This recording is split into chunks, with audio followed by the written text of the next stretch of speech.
Trust, it's one of the most powerful forces holding our world together and tearing it apart. From marriage vows to international treaties, our lives are built on a delicate web of belief in one another. But what happens when that web starts to tear? When trust becomes a dangerous gamble?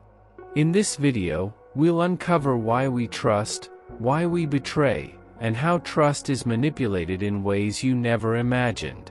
Trust begins in the brain. The hormone oxytocin, often called the love drug, plays a key role in our feelings of closeness and belief in others. Released during childbirth and bonding, oxytocin hardwires us for trust, starting from infancy. Every time we connect with others, oxytocin reinforces that connection, like neural glue. But this chemical comfort comes at a cost. It makes us vulnerable to manipulation. In 1961, Stanley Milgram shocked the world. Literally, he found that ordinary people would electrocute strangers if told to buy an authority figure. The real lesson wasn't obedience, it was trust. We trusted authority, even when it defied our morality. Whether in labs or life, we're constantly playing trust games, often without realizing. In the classic trust game, one person sends money to another, hoping they'll return a share. The more trust, the higher the risk, and the reward.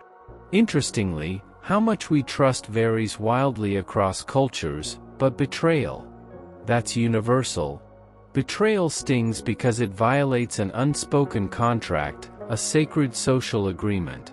From gossip to infidelity, betrayal doesn't just break relationships, it breaks our reality.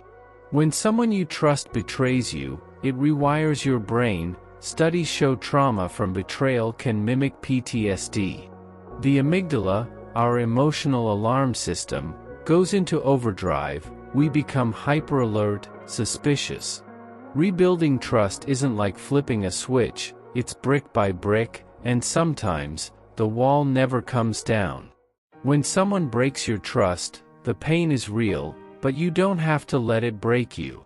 One powerful way to protect yourself is to release expectations, expect less, and accept more. Let people show you who they are, not who you wish they were.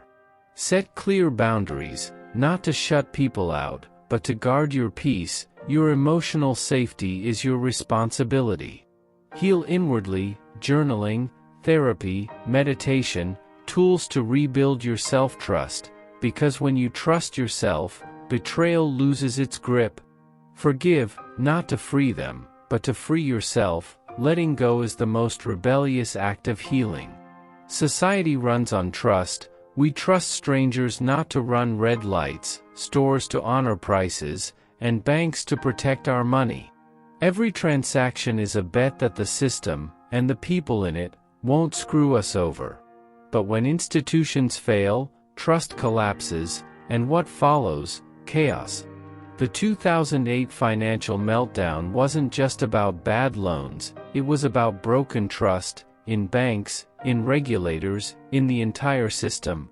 In crises, trust becomes scarce, people hoard, isolate, turn on neighbors. The game of survival replaces the game of cooperation.